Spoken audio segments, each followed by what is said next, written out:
y vamos a dar de una vez inicio a la clase, ¿ya? Bueno, la tuberculosis en el riñón y en las vías urinarias, en mi experiencia, es una enfermedad endémica, ¿no? De Bolivia, pero es menos frecuente. Sí se van a topar con tuberculosis pulmonar, tuberculosis meningia, tuberculosis miliar, muy poco lo que es una tuberculosis a nivel del riñón o de las vías urinarias. Pero es muy importante conocerlas porque, como les digo, la frecuencia es muy baja, pero el hecho de que estemos en un lugar endémico de tuberculosis es necesario poderlo conocer.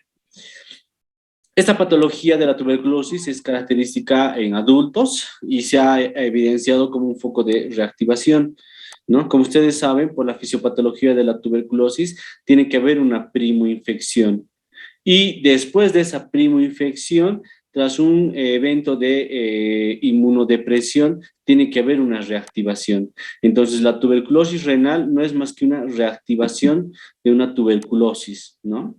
Esta reactivación tiene que darse por una inmunodepresión. O sea, me voy al hecho de que, y es algo para que no se olviden para toda su vida, nosotros siempre vamos a tratar de darles temas o notas que sean muy puntuales y sean muy productivos para su etapa médica. Entonces, ¿qué me voy? El hecho de que vean a un paciente con tuberculosis quiere decir de que este paciente tiene una inmunodepresión de base y la tuberculosis es una manifestación secundaria. Entonces hay que buscar cuál es la causa de la inmunodepresión. En la mayoría de los casos se ha encontrado VIH. ¿Ya? Se ha encontrado VIH. Entonces, lo que pasa es que los pacientes se enferman de VIH.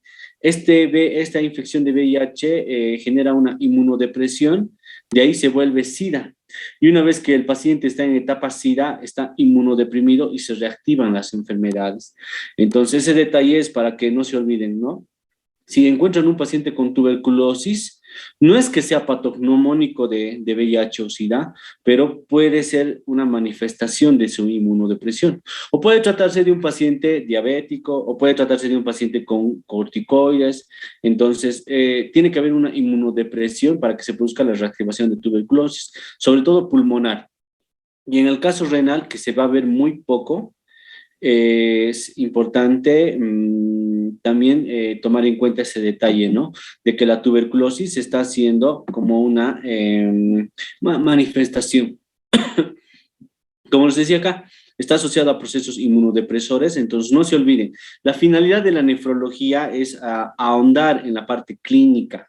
Entonces, como clínicos, siempre tenemos que buscar el origen. Eso es la clínica, es una ciencia y tenemos que buscar el origen. Ya les había dicho que no consiste solo en diagnosticar pielonefritis y ya, sino hay que buscar qué le ha llevado a la pielonefritis. Y con la tuberculosis, lo propio. Si se ha diagnosticado la tuberculosis, ¿qué le ha llevado a la tuberculosis? Porque no vamos a poder controlar la tuberculosis si no controlamos la causa inicial, ¿ya? Y anatómicamente, anatomopatológicamente se ve una destrucción renal con una formación de calcio, ¿ya? El calcio no es más que una materia blanquecina, ¿no? Producida por una destrucción del tejido con un exceso de polimorfonucleares, de macrófagos sobre todo, ¿no? De macrófagos que van a generar una destrucción del tejido. Entonces, ese es el calcio.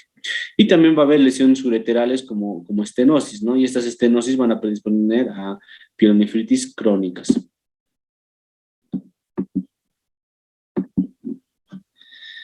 ¿Cuáles son las manifestaciones clínicas de la tuberculosis renal? Pues el paciente puede tener un síndrome miccional, o sea, disuria, polaquiuria, estranguria, urgencia miccional, tenesmo, todo ese tipo de síntomas. Puede haber dolor lumbar.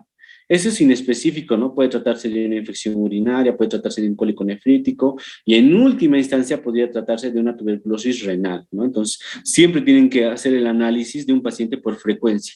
¿Qué es lo más frecuente? Infección urinaria. Después, ¿qué es? Cólico nefrítico. Después, ¿qué es más raro? Tuberculosis renal. Entonces, si van descartando las patologías más frecuentes, entonces se va al análisis o a la sospecha diagnóstica de una tuberculosis renal, ¿no? Lo que sí es más característico es el tema de la hematuria, ¿no? El tema de la hematuria sí es más característico. Perdón.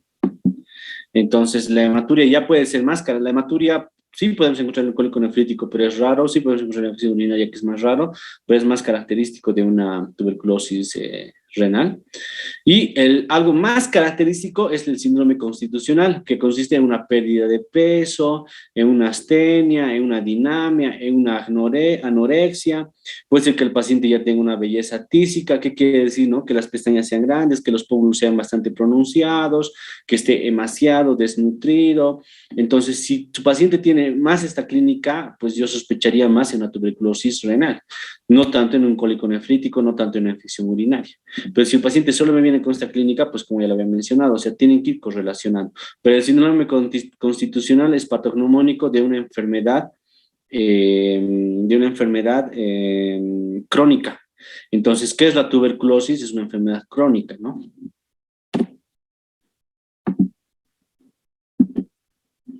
Ahora, para el diagnóstico tenemos lo que es la tetrada de Colombino.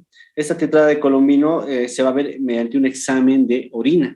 Y este examen de orina tiene que ser hematuria, o sea, tiene que haber eritrocitos, ¿no? Eritrocitos, sobre todo, cuando digan la morfología, tienen que ser 95% eumórficos, ¿no? O sea, de forma normal. Porque si son dismórficos, ¿de qué estaríamos hablando? De una hematuria glomerular, ¿no? Quiere decir de que estos eritrocitos estarían viniendo de los glomérulos, si son dismórficos, pero si son eumórficos están viniendo por debajo, o sea, puede ser del uréter, puede ser de la vejiga. También esa es la característica principal, una hematuria microscópica o macroscópica, pero si hay hematuria, ya sospechamos en TB renal. Si hay leucocituria, también sospechamos. Puede tratarse de una infección urinaria, pero en nuestro medio podemos pensar en una tuberculosis renal. Ahora, si hay abacteriuria, que es, esto sí es ya diagnóstico, sí se trata de una tuberculosis, porque abacteriuria quiere decir sin presencia de bacterias. En cambio, si diría solamente bacteriuria, entonces se trataría de una infección urinaria común y corriente. Pero una de las características principales o la característica principal de la tuberculosis renal es la abacteriuria, ¿no? O sea, tiene que haber leucocitos, pero no tiene que haber bacterias. Porque estamos hablando del Mycobacterium, ¿no? O sea, es un bacilo. Entonces, no tiene que haber bacterias en ese examen de orina. Si hay hematíes, si hay leucocitos, hay acidosis, bueno, aciduria, pero no hay bacterias, es característico de una tetrada de Colombino. Pero si tiene hematuria, leucocituria, aciduria y también tiene bacteriuria, entonces sería una infección urinaria común y corriente, como hemos visto en la anterior clase. ¿Me han comprendido hasta ahí? ¿Alguna pregunta, alguna duda? Sí, doctor, el síndrome constitucional, como nos dijo, es muy característico en sí de la tuberculosis renal, ¿verdad, doctor? O también se podría... De una tuberculosis sistémica. Ya, doctor, y eso se corrobora con la tetrada de Colombino. Claro, la tetrada de Colombino es característico de una tuberculosis renal. Esto, por eso es tetrada, ¿no? O sea, esto da el diagnóstico. En cambio, el síndrome constitucional es una presunción, o sea, una sospecha. Si su paciente está delgado, está con los pómulos bien pronunciados, tiene las pestañas grandes, tiene astenia, adinamia, anorexia, ya de hace 6 meses, ha perdido peso, entonces ese síndrome constitucional. Ese síndrome constitucional es amplio, quiere decir que hay una enfermedad crónica, puede tratarse de cáncer, puede tratarse de una infección crónica por tuberculosis, o puede tratarse de brucelosis, qué sé yo, puede dar bastantes otros tipos de enfermedades, pero el hecho de que mi paciente venga con esta clínica renal y a la clínica renal se asocia el síndrome constitucional, ya me hace pensar de que hay una infección crónica. Y aquí en Bolivia la infección crónica más común es la tuberculosis. No tenemos por qué estar pensando en otro tipo de enfermedades extrañas cuando no. Lo más común es la tuberculosis. Entonces, el síndrome constitucional es un indicativo de que el paciente está perdiendo peso, de que el paciente se está deteriorando de forma lenta y crónica. Ese es el síndrome constitucional. Entonces, no es patognomónico de tuberculosis, ¿no? Pero sí nos orienta. Lo que sí es patognomónico de tuberculosis, y es pregunta de examen, la bacteriuria, ¿no? Eso sí es patognomónico. radiografías. Esto lo van a ver mejor en neumología, pero todo velamiento apical es tuberculosis hasta demostrar lo contrario, una tuberculosis pulmonar. Normalmente las neumonías son basales, basal derecho, nos hace pensar de que el Mycobacterium está acá, a este nivel, ¿no? Porque son bacilos aerófilos, ¿no? O sea, les gusta bastante el aire. Entonces, ¿dónde está mejor aireado el pulmón? En los ápices. Entonces, toda lesión apical es patognomónico. Si ven un paciente y ven esta lesión apical, hay que pensar en tuberculosis, no hay que estar pensando en otro tipo de enfermedades extrañas. Estamos en un lugar endémico, ya les he dicho, no veo, o sea, es propicio poder encontrar esto. O aquí hay esa otra placa, que es la tuberculosis miliar, donde se ve un milium, ¿no? O sea, puntiagudos. Lesiones punteadas en ambos campos pulmonares. Pero ¿cuál es la diferencia? ¿Cuál es la diferencia de esta tuberculosis? ¿Alguien? En sí sería, doctor, sobre los ápices, como nos dice, ¿verdad? Lo característico, como podemos ver, esas, esas manchas blanquecinas están en el ápice de Ambos. los pulmones, lo que nos dijo en la tuberculosis renal, mientras que en la tuberculosis miliar podemos ver generalmente en la base y al lado izquierdo más en sí, doctor. Ya. Por eso, las lesiones basales son más sospechosas de bacterianas y las lesiones apicales son más sospechosas de tuberculosis. Esta imagen de acá, de su izquierda, es una tuberculosis pulmonar y esta imagen acá de su derecha es una tuberculosis intersticial o miliar. Esa es la respuesta a mi pregunta, ¿no? Esta es una tuberculosis pulmonar y esta es una tuberculosis miliar. La tuberculosis miliar sí o sí se va a diagnosticar por placa y clínica. En cambio, la tuberculosis pulmonar, ¿con qué se diagnostica?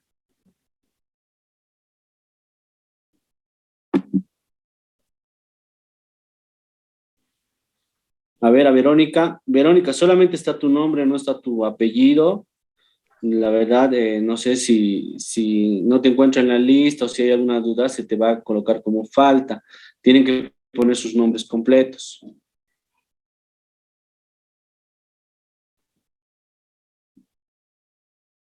A ver, Verónica, para tuberculosis pulmonar, ¿cuál es el diagnóstico estándar?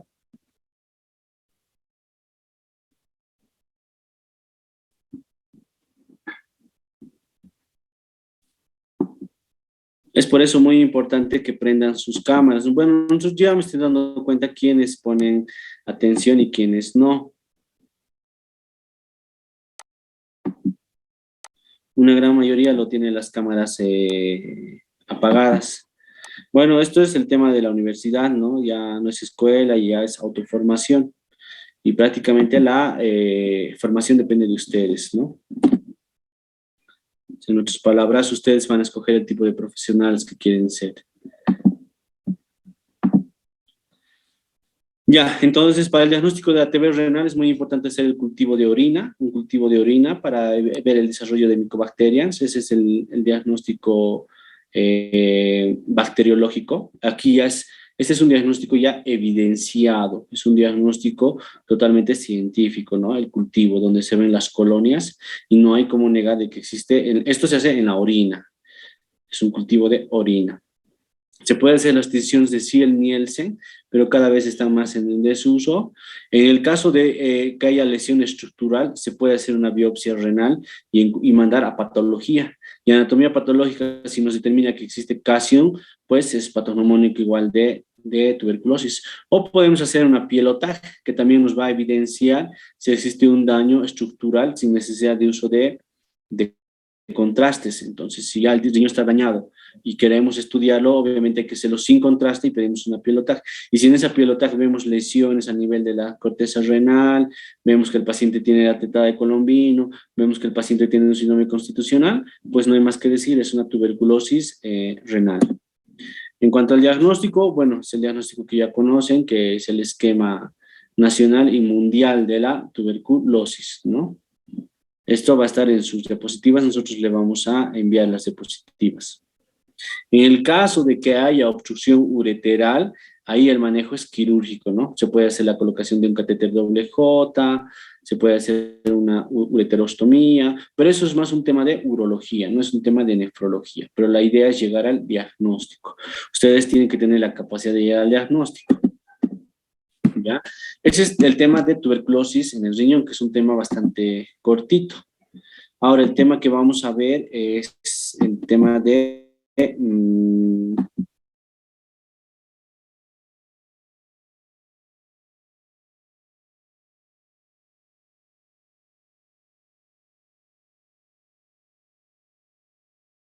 bastante corto y didáctico, ¿sí? Entonces es muy importante que estén atentos. Bueno,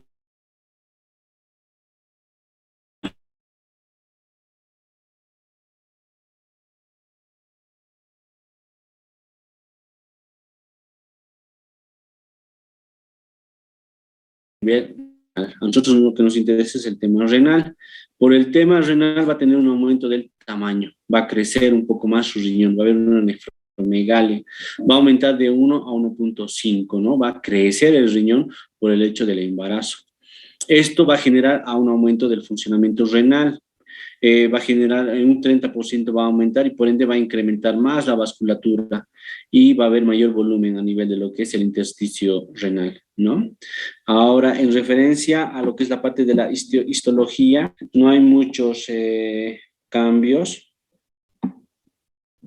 No hay muchos cambios histológicos, no hay aumento de las nefronas, no hay aumento, pero lo que sí va a aumentar es el flujo renal. Al aumentar el flujo renal va a aumentar la perfusión renal y por ende va a aumentar la cantidad de orina, ¿ya? Entonces va a aumentar también lo que es el sistema calicial, van a aumentar de tamaño los cálices, va a aumentar de tamaño los uréteres y también van a estar un poco estásicos, ¿no? Por el tema de la progesterona. Como sabemos, la progesterona es la hormona del embarazo y esta progesterona tiene un efecto miorrelajante. Entonces, ¿qué quiere decir? Que va a disminuir el peristaltismo, el movimiento de los uréteres. Entonces, va a predisponer al tema de infecciones urinarias, ¿no? Por eso es muy común el tema de las infecciones urinarias en las mujeres embarazadas. Como les había mencionado, acá tenemos el tema de los uréteres que van a presentar una dilatación y esta dilatación más combinada con la estasis va a dar a una retención. Y la retención habíamos dicho que va a estar como caldo de cultivo. ¿Qué quiere decir eso? Que va a predisponer a que las bacterias no se eliminen, se estanquen y empiecen a multiplicarse. Entonces, esto va a poner en riesgo a infecciones urinarias y sobre todo pielonefritis, que es un tema que habíamos avanzado en la anterior clase y que es bastante peligroso para las mujeres embarazadas. También van a tener modificaciones a nivel de la vejiga urinaria. La urinaria va a ser desplazada hacia adelante y hacia abajo por el crecimiento del útero, ¿no? ¿Qué va a dar lugar? Va a dar lugar a una disminución del tamaño. Entonces, como va a haber una disminución del tamaño y va a aumentar el flujo renal, va a haber más orina, pero va a haber menos capacidad de retención a nivel de la vejiga. Esto va a conllevar a que las mujeres vayan a orinar. Normalmente una mujer puede orinar 3 veces al día, pero por el embarazo puede llegar a orinar 7 o 10 veces al día. ¿Por qué? Por la modificación anatómica de la vejiga. Esta va a estar aplastada, va a estar llevada hacia adelante y hacia abajo. Se va a disminuir su capacidad residual. Y al disminuir su capacidad residual, entonces las mujeres constantemente van a ir al baño, ¿no? Es muy importante estos cambios hemodinámicos y hormonales. Durante el embarazo va a haber un aumento de estrógenos, por ende va a haber los estrógenos tienen un efecto, junto con la progesterona, tienen un efecto natriurético. ¿Qué quiere decir? Que va a eliminar lo que es el sodio. Por eso las mujeres tienen tendencia de ir, las mujeres embarazadas tienen tendencia de ir repentinamente al baño, ¿no? Pero como va a haber una pérdida transitoria de sodio, lo va a sentir pues el sistema renina-angiotensina. Entonces lo va a sentir el sistema renina y va a empezar a liberar angiotensina y la angiotensina aldosterona. Y la aldosterona, ¿qué va a hacer? Va a ser una retención de sodio, va a tratar de compensar porque los estrógenos y la progesterona tienen un efecto diurético y para contrarrestar ese efecto diurético, pues como les había dicho, se va a liberar renina, angiotensina y aldosterona para retener sodio. Esa retención de sodio va a conllevar a un aumento del volumen plasmático de un 30 a un 50%. Entonces va a aumentar la bulimia en la mujer embarazada, ¿no? Va a aumentar la bulimia en la mujer embarazada. También van a empezar a secretarse más eritropoyetina, más somatotropina y más lo que es prolactina, ¿no? Y por ende van a aumentar también los eritrocitos. Pero el aumento es más de la bulimia, más que de los eritrocitos. Esos son los cambios hemodinámicos importantes. Como hemos dicho, va a aumentar lo que es el gasto cardíaco. ¿Por qué va a aumentar el gasto cardíaco? Por ende, va a aumentar el volumen de un 30 a un 50% y por ende va a aumentar los latidos cardíacos. Y si aumenta el volumen y aumenta los latidos cardíacos, por ende va a aumentar el gasto cardíaco, ¿no? ¿Qué es el gasto cardíaco? No es más que la cantidad de sangre que se elimina en un minuto. Supongamos que la frecuencia cardíaca es de 70, vamos a hacer un cálculo, ¿ya? Supongamos que la frecuencia cardíaca es de 70 latidos por minuto, entonces vamos a multiplicar. Normalmente el gasto cardíaco es de 4.5 a 5 litros, ¿ya? Entonces, cada latido cardíaco es de 70 ml. Entonces, el volumen minuto, como dice su nombre, hay que multiplicar el volumen de eyección por la frecuencia que se da en un minuto. Supongamos que ese volumen de eyección es de 70, multiplicado por la frecuencia cardíaca que es de 70 en un minuto, se multiplica 70 por 70 y nos sale 4.900. Y 4.900 ml son más o menos el gasto cardíaco normal de nosotros. En el caso de las mujeres va a aumentar. El volumen minuto por lo menos va a aumentar el volumen de eyección va a aumentar a 80 y la frecuencia cardíaca también va a aumentar a un 80 o un 85. Va a dar hasta 6.8 litros. O sea, de lo que nosotros hacemos un gasto cardíaco de 4.5, estos son 4.5 litros que bombea nuestro corazón en cada minuto, de las mujeres va a subir hasta 6.8 o hasta 7, casi el doble. ¿Por qué va a aumentar el gasto cardíaco en la mujer? Porque va a aumentar la bulimia. Y ya les había explicado por qué aumenta la bulimia. Y por un efecto de compensación de la bulimia, va a aumentar el ritmo cardíaco. Entonces, al aumentar la bulimia y al aumentar el ritmo cardíaco, por ende va a aumentar el gasto cardíaco. Al aumentar el gasto cardíaco, va a aumentar la presión de perfusión renal. ¿Esto qué quiere decir? Que va a llegar más sangre todavía a los riñones. Y al llegar más sangre, por ende va a llegar más flujo sanguíneo. Y al llegar más flujo sanguíneo, va a haber más filtración va a haber. ¿Ya? Y por ende va a aumentar hasta el flujo urinario. Entonces, las mujeres embarazadas se van a caracterizar por orinar mayor cantidad de volumen y orinar de rato en rato, ¿ya? Es un efecto fisiológico que se da solamente en las mujeres embarazadas, ¿ya? Esto es un repaso simplemente de fisiología, ustedes ya conocen ya fisiología cardiovascular. Entonces, a nivel de lo que es el glomérulo renal, vemos acá como la arteriola aferente, esta es la aferente, aquí hay un error, aferente, y esta es la eferente. Entonces, va a llegar más volumen, y al aumentar más el flujo sanguíneo, por ende va a aumentar la presión hidrostática del glomérulo, y al aumentar la presión hidrostática del glomérulo, va a aumentar la filtración, va a haber más filtración. Entonces, si yo les pregunto en el examen, ¿por qué va a aumentar la filtración glomerular en la madre, o en la embarazada, perdón? Por ende, va a aumentar el gasto cardíaco. Al aumentar el gasto cardíaco, va a aumentar el flujo sanguíneo. Al aumentar el flujo sanguíneo, va a aumentar la presión hidrostática. Y al aumentar la presión hidrostática, va a aumentar el filtrado glomerular. Simplemente está en las diapositivas, ¿no? Esas diapositivas ya les voy a enviar y simplemente tienen que analizar, ¿ya? Entonces, va a aumentar la tasa de filtración glomerular. ¿Y cómo nosotros controlamos la tasa de filtración glomerular? Mediante el clearance de creatinina. Habíamos hablado ya en el el segundo tema sobre la fórmula de Crocop-Gall, y también habíamos hablado sobre el tema de la filtración del filtrado glomerular mediante MDR y CKD-EPI, ¿no? Que ustedes deben recordar que hicieron ya esa tarea. Entonces, ¿cómo se va a interpretar en un examen de laboratorio en la madre? Si normalmente tenemos una creatinina de 0,6 a 1,2, como va a haber más filtrado glomerular, va a haber más creatinina que se elimina. Y si va a haber más creatinina que se elimina, por ende va a haber menos creatinina en el plasma. Entonces, el valor de la creatinina en la madre, si es que concluye, van a volver a ingresar, por favor. El valor de creatinina en la madre va a ser más bajo. Si normalmente les vuelvo a decir en ustedes, en mí 0.6 a 1.2, en la madre va a ser de 0.4 a 0.8. Y la pregunta, ¿por qué la creatinina es más bajo en la madre? Porque es más bajo en la madre porque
hola, hola, ¿me escuchan?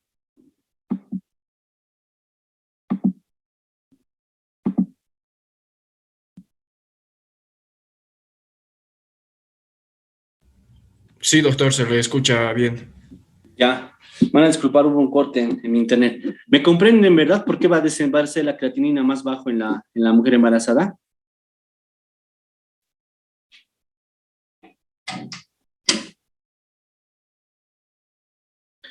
Porque va a haber un aumento de la tasa del filtrado glomerular, ¿no? Por ende, también la urea normalmente es de 10 a 25. En la mujer embarazada va a ser de 8 a 10 porque va a haber más filtrado glomerular. Esto es fisiología pura. Ustedes ya de aquí a un año o 2 años van a hacer su internado y van a ver pacientes embarazadas. La paciente embarazada es la paciente más vulnerable y más importante que se debe cuidar, porque se están cuidando dos vidas. Indistintamente qué especialidad escojan, siempre se van a topar con una mujer embarazada, entonces tienen que conocer que su fisiología y su anatomía es distinta de la mujer embarazada que de la no embarazada. Y los valores del laboratorio también son distintos por los procesos fisiológicos adaptativos que va presentando. ¿Ya? Entonces, es muy importante, miren, ese dato por eso lo copié acá, ¿no? Estos valores mínimos por encima de acá ya nos pueden estar llevando a una insuficiencia suprarrenal. O sea, una mujer embarazada no puede tener una creatinina de 1.0 o 1.2. Si ya tiene 1.2, ya estamos sospechando. No puede venir un compañero y decirnos, no, 1.2 no se preocupen, si el rango es del 0.6 hasta 1.3. Obviamente en la persona normal, pero en la mujer embarazada, por el componente fisiológico que ya hemos mencionado, son más bajos sus valores. Y encontrar una creatinina de 1.0 o 1.2 puede ser, no estoy ya afirmando, puede ser un signo precoz de daño renal. Por eso es muy importante todo este detalle que lo analice. Ahora, en el caso de las proteinurias. Bueno, va a haber una proteinuria, ¿no? Porque, como ya les había mencionado, hay un aumento de la volemia, un aumento de la frecuencia cardíaca, que va a llevar a un aumento del gasto cardíaco. Ese aumento del gasto cardíaco va a conllevar a un aumento de la perfusión renal, del flujo sanguíneo renal y del filtrado glomerular. Como hay un aumento de la presión hidrostática, o sea, está viendo más fuerza, puede llegarse a filtrar o a ultrafiltrar algunas proteínas, ¿no? Pero tienen que ser menos de 100, menos de 300 tienen que ser. Normalmente no tiene que haber proteínas en la orina, hasta 30 habíamos dicho de albúmina, pero ya por encima de 30, que ya lleguen a 300 es patológico. Pero en la mujer embarazada hasta 100, hasta 200 puede ser todavía fisiológico por un efecto de compensación por un aumento de la tasa de filtración glomerular. Como la presión hidrostática es tan fuerte, ha vencido al glomérulo y se han escapado algunas proteínas. Por eso es menos a 300 lo que tenemos que esperar. Y bueno, es muy importante este tema de la proteinuria, ¿no? O sea, no es que tiene que ser negativa, puede ser positiva, pero menos de 300 tiene que ser.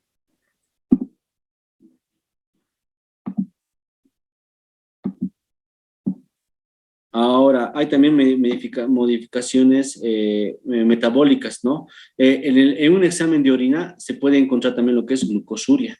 Normalmente la glucosa se reabsorbe. No existe glucosa a nivel de los túbulos renales. No tiene que haber glucosa a nivel exacto de los túbulos ni de la orina. Tiene que ser negativo. Pero en el caso de la mujer embarazada, como hay un aumento de la filtración glomerular, la reabsorción no es igual. Entonces, como hay un aumento de la filtración, se filtra bastante glucosa y muchas de estas no pueden ser reabsorbidas. Y al no ser reabsorbidas, puede ser eliminado en la orina. Entonces, puede haber glucosuria en la mujer embarazada. Puede haber también aminoaciduria en la mujer embarazada. ¿Por qué puede haber estos dos procesos? Por el aumento del filtrado glomerular. Este incremento de la tasa de filtración glomerular genera varias modificaciones. Por eso es un tema aparte para analizar. No es lo mismo analizar a una persona normal que una persona embarazada. Como pueden ver, es distinto la situación. En el caso de los carbohidratos, bueno, se caracterizan por tener una hipoglucemia leve, pero si suelen haber hiperglucemias, pues hay que empezar a estudiar ese caso. Puede tratarse de una diabetes insípida.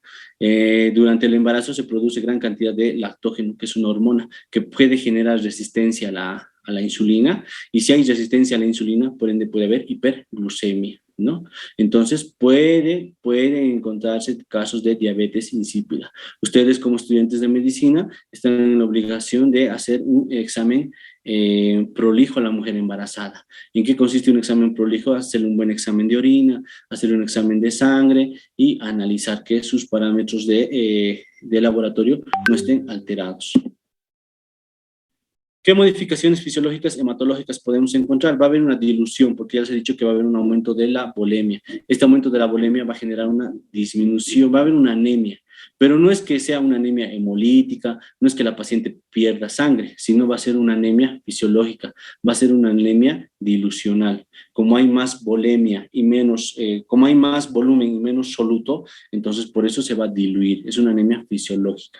Por ende también va a disminuir las plaquetas, pero el organismo va a tratar de compensar con una hiperproducción, pero esa hiperproducción es lenta, ¿no? Pero puede encontrarse. Por eso a las mujeres se les tiene que dar lo que es el tema de hierro, ¿no? Para tratar de esa anemia compensar. Igual también se va a alterar, porque por la parte de la placenta, por la parte del feto, empiezan estos a consumir mucho hierro, y al consumir mucho hierro van a alterar los depósitos de hierro en la madre, entonces va a haber una hipoferronemia. Pero para esto tiene que compensarse de forma externa. Por eso a las mujeres embarazadas se les da una dieta rica en hierro o se les da suplemento de hierro, ¿no? Para cumplir sus requerimientos de hierro y para compensar también el tema de la anemia.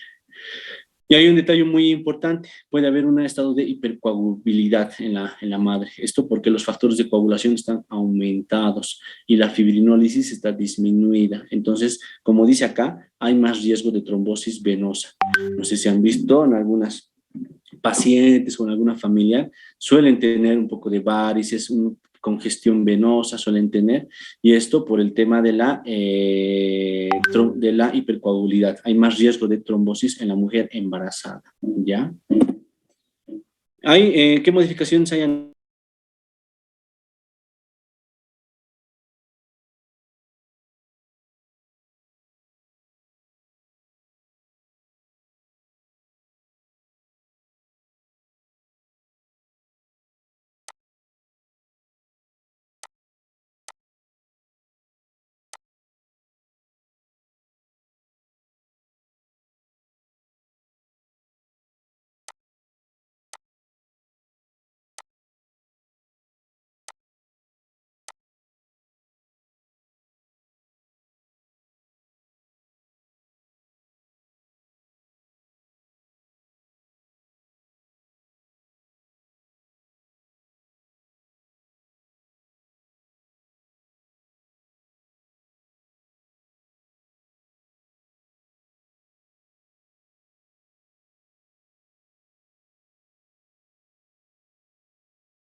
Ya, entonces también existen modificaciones a nivel del sistema inmunitario, como existe un cierto grado de inmunodeficiencia, pero más es de tipo dilucional, no es que estén disminuidos los glóbulos blancos, pero estos se van a dilucionar.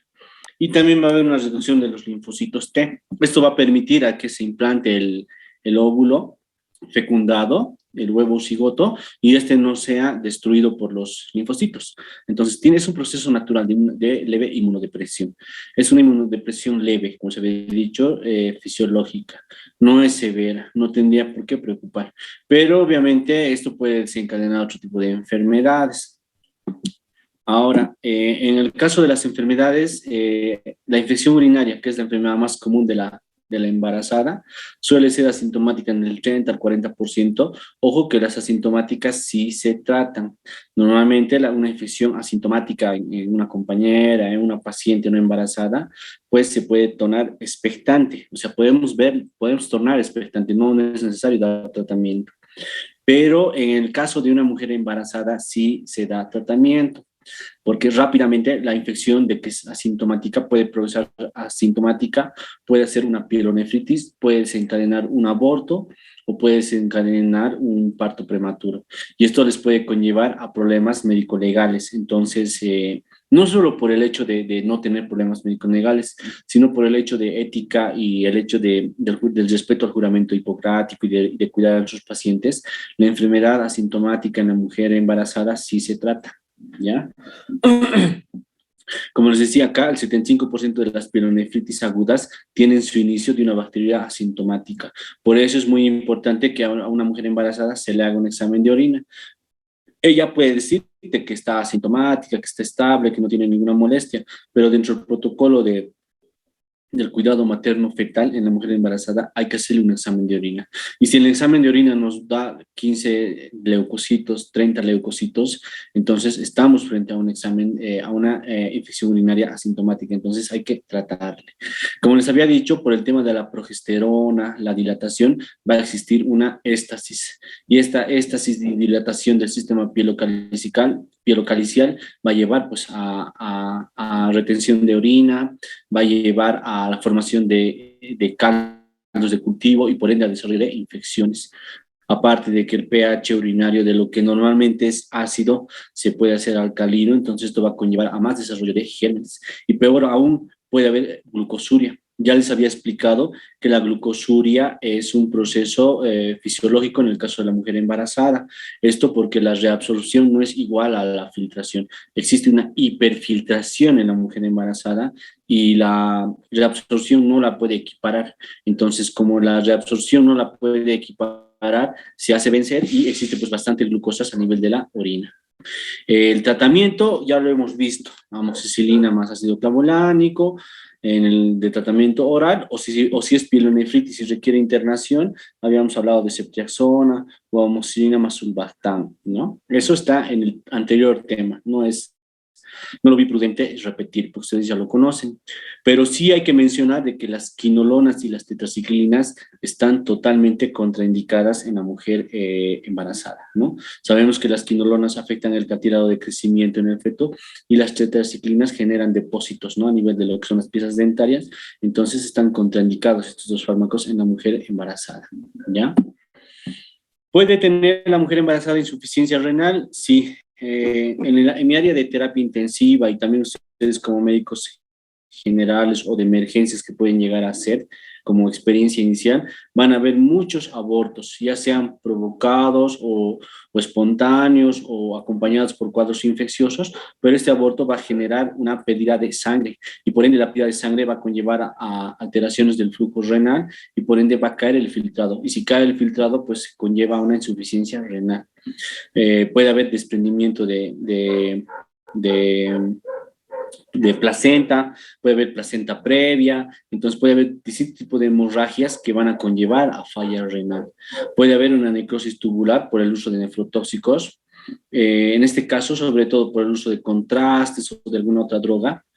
Sí es un detalle muy importante el tema de la necrosis cortical que puede darse en el caso de preeclampsias y el tema de lo que habíamos hablado, desprendimiento de placentas. Este tipo de cuadros van a generar una disminución del filtrado glomerular y al generar una disminución del filtrado glomerular, por ende va a haber una falla renal, ¿no? Entonces, ustedes como médicos tienen que diagnosticar una de estas patologías y evitar a que el daño renal progrese.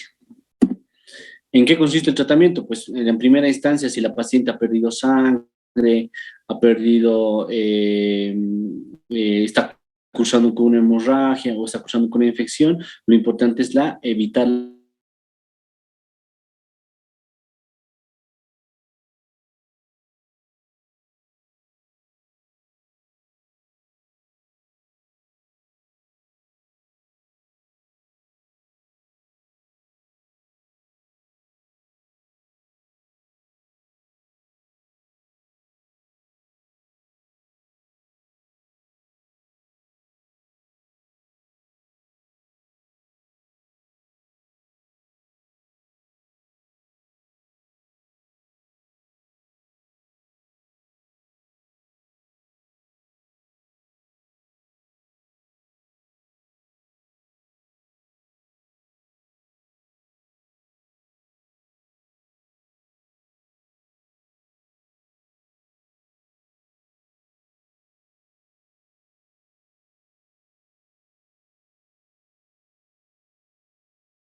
Hola, ¿me escuchan? Estoy teniendo problemas en la señal de internet.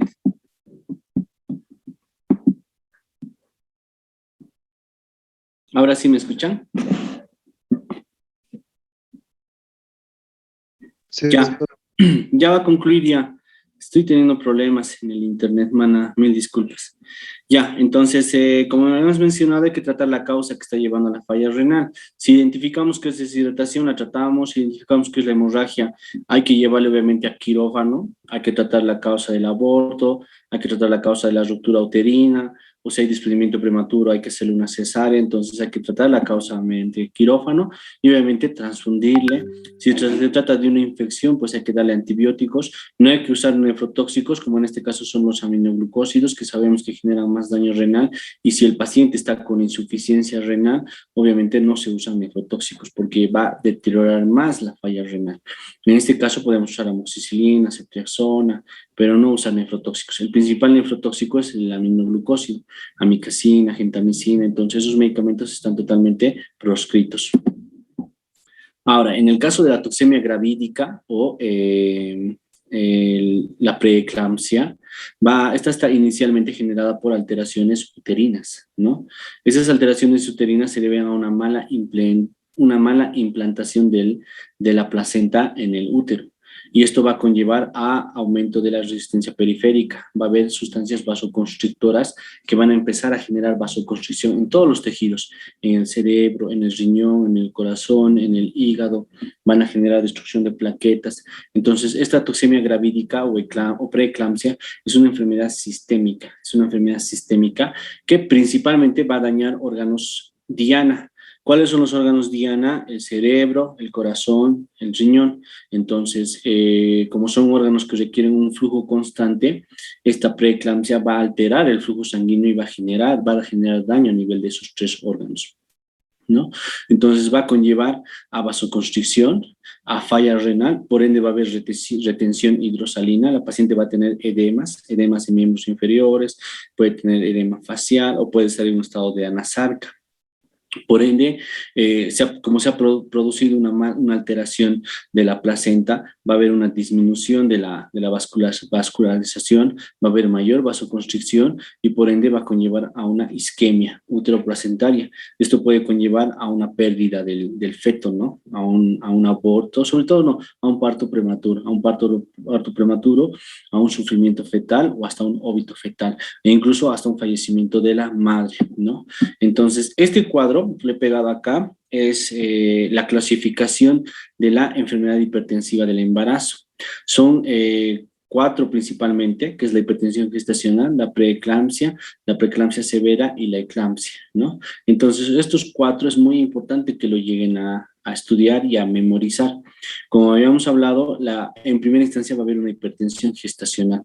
Esta hipertensión gestacional se tiene que dar a partir de la semana 20, entonces va a existir lo que es hipertensión, una presión arterial por encima de 140/90, y simplemente ese es el hallazgo. La paciente viene a su control prenatal, le medimos la presión arterial y resulta de que solamente la presión está alta. Le hacemos laboratorios y no encontramos nada alterado, entonces el diagnóstico es hipertensión gestacional. Si encontramos presión alta o hipertensión gestacional y le hacemos laboratorios, principalmente lo que es un examen de orina y vemos que hay proteinuria y la creatinina está elevada, entonces ya estamos hablando de preeclampsia. En la preeclampsia es la hipertensión gestacional más el daño de un órgano, ¿ya? Este órgano principalmente es el riñón, ¿ya? Entonces, si a la paciente que tiene presión alta le hacen los laboratorios y resulta de que hay una proteinuria por encima de 300 o tiene una creatinina sérica de 0.9, de 1.3, ya hay que estar pensando en preeclampsia. Entonces, el diagnóstico es muy importante porque la preeclampsia tiene alta mortalidad materno-fetal, ¿ya? Nosotros en el área de terapia intensiva hemos visto muchas muertes de mujeres con preeclampsias y eclampsias severas. Esto por un mal diagnóstico y un mal manejo desde inicio. Entonces ustedes como médicos generales van a ser la punta de lanza frente a la comunidad y ustedes tienen que tener esa capacidad para poder diagnosticar. Por eso es muy importante que estos primeros 4 lo lean bien y lo memoricen muy bien. Si mi paciente solamente tiene hipertensión y no tiene nada alterado, hipertensión gestacional. Si mi paciente tiene hipertensión más inicios de proteinuria o creatinina sérica elevada, es preeclampsia ya. Y preeclampsia severa, ya la disfunción orgánica es severa. Se caracteriza porque la presión ya es muy alta, 160, 110. La paciente puede tener cefalea, visión borrosa, fosfenos, que son como destellos de luz. Puede tener acúfenos, que son como sonidos extraños en los oídos, puede tener ruptura hepática, se ha visto casos donde se rompe el hígado. La presión arterial es tan alta que ya llega a romper al hígado. Hemos visto en terapia intensiva 2 casos de ruptura hepática. Entonces la paciente puede tener un dolor en flanco derecho, puede tener olicuria, puede tener anuria, puede tener plaquetopenia, petequias, o sea, ya la deterioro de un órgano de forma severa, esa es la preeclampsia severa. Y si la paciente tiene hipertensión más convulsiones, ya no es preeclampsia severa, es eclampsia, ¿no? Entonces ustedes como médicos de 4º año sí o sí tienen que saber este cuadro. Este cuadro es de la HOC, que es la Escuela Americana de Ginecólogos y Obstetras, ¿ya? Entonces, esta es la definición actual de lo que es la enfermedad hipertensiva del embarazo. No es lo mismo una hipertensión gestacional, no es lo mismo una preeclampsia, no es lo mismo una preeclampsia severa, no es lo mismo una eclampsia. Estas eclampsias muy pocas veces la van a ver, pero la van a ver, son catastróficas. Una vez que la paciente convulsiona, resulta de que el cerebro ya ha sangrado, resulta de que hay isquemias, resulta de que ya las lesiones cerebrales son severas. Entonces, la idea es no llegar a la eclampsia. La idea es identificar ya en este estadio. Si está en este estadio, pues hay que identificar. Si está en este, todavía podemos rescatar. Si está en este, ya es complicado. Ya hay lesión hepática, ya hay lesión renal, ya hay lesión cardíaca, puede haber lesión pulmonar o puede haber inicios de lesión neurológica. Y si está en este, ya hay lesión neurológica y posiblemente secuelada. He tenido yo pacientes que han dializado, han hecho diálisis por preeclampsia severa a daño renal. Y he tenido pacientes que han quedado con muchas secuelas por eclampsia. Entonces, ustedes como médicos tienen que identificar estas dos. Este tema lo van a ver mejor en el 5º año con ginecología, pero la visión del ginecólogo es distinta a la nuestra, ¿no? Entonces, por eso es muy importante que este cuadro, como les vuelvo a señalar, lo memorice. Para la siguiente clase me gustaría que lo lean, si tuviesen alguna duda lo conversemos, pero aquí está la clave del diagnóstico, no solo para nefrología, sino para salvar la vida a una madre, a un bebé, es muy importante memorizar lo que es este cuadro, ¿ya? Entonces, ¿en qué consiste el tratamiento? Si se hace el diagnóstico, si hace el diagnóstico de hipertensión gestacional, pues hay que observarla nada más. Si es preeclampsia, hay que internarle, hay que recomendarle que se interne porque muchas posibilidades de que en menos de 48 horas progrese a esto o a esto, entonces tiene que internarse aquí ya. Incluso aquí podemos observarle nomás si está sintomática, todo eso. Acá si internamos, o si están en el campo haciendo su área, tienen que referir. Si están en preeclampsia, refieren, si es preeclampsia severa, van a referir. Y van a haber casos, sí o sí van a haber casos. Es inevitable que como médicos en su vida vean este tipo de casos, entonces tienen que conocerlo muy bien. ¿Ya? La idea es agarrarlo temprano, porque cuando lo agarramos tarde ya hay lesiones, y cuando ya hay lesiones hay secuelas, y si hay secuelas hay una mala calidad de vida. Entonces siempre toda enfermedad tienen que diagnosticarla de forma temprana, ¿no? Entonces, ¿el tratamiento en qué consiste? La internación, el reposo, una dieta hiposódica, porque obviamente está cursando con hipertensión, hay que ya terminar ese embarazo, porque es la causa de la fisiopatología. Si el producto puede salvarse bien, si no puede salvarse, bueno, ni modo, porque hay que preservar la vida de la madre, hay que usar antihipertensivos y oxigenoterapia. En algunos casos hemos tenido que intubar a estos pacientes. Y el caso del Suspam, que es un medicamento, es un protocolo de administración de sulfato de magnesio propio de ginecología, ¿no? Entonces, yo no les voy a exigir con esto, pero yo sí les voy a exigir que esto sí o sí me tienen que saber de memoria este cuadro. Ya hoy día mismo le voy a enviar la diapositiva al Rodolfo para que les envíe. Tienen que saber de memoria, porque esto sí o sí va a entrar al examen y tienen que saber diagnosticar. Ya en cuarto año tienen que tener la noción de esta enfermedad para que en quinto, ya cuando lleven ginecología o cuando en sexto, que ya es internado, cuando lo vean, tengan mejores bases, porque sí o sí van a ver este tipo de patologías. Y la verdad que es muy penoso. Es muy penoso que una familia se quede sin una madre, es muy penoso que una familia pierda un bebé, entonces estos casos se pueden evitar. Por eso es muy importante que lo lean. Hasta ahí, ¿alguna pregunta, alguna duda o algún reclamo? Todo claro, ¿no ven? Entonces, como habíamos quedado, les voy a enviar ya estas dos Doctor, diapositivas. Dígame. la hipertensión gestacional o la prehipertensión, como nos dijo el doctor, generalmente ¿a qué edad de embarazo se presenta? Todas estas patologías es a partir de la semana 20.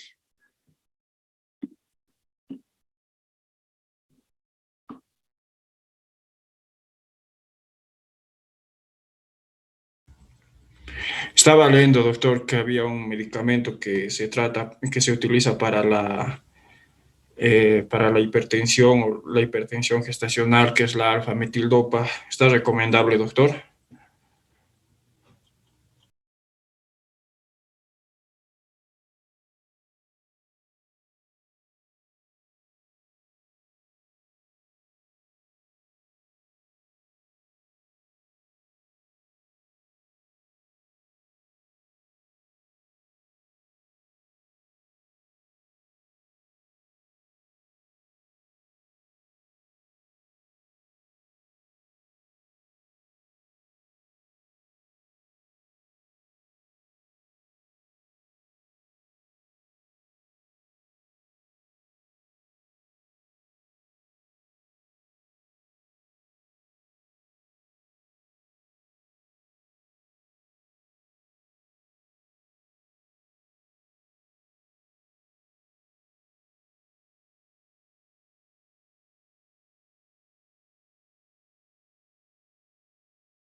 Chicos, buenas noches. El doctor me acaba de informar que se va, que ahí terminó la clase, tiene problemas del sistema.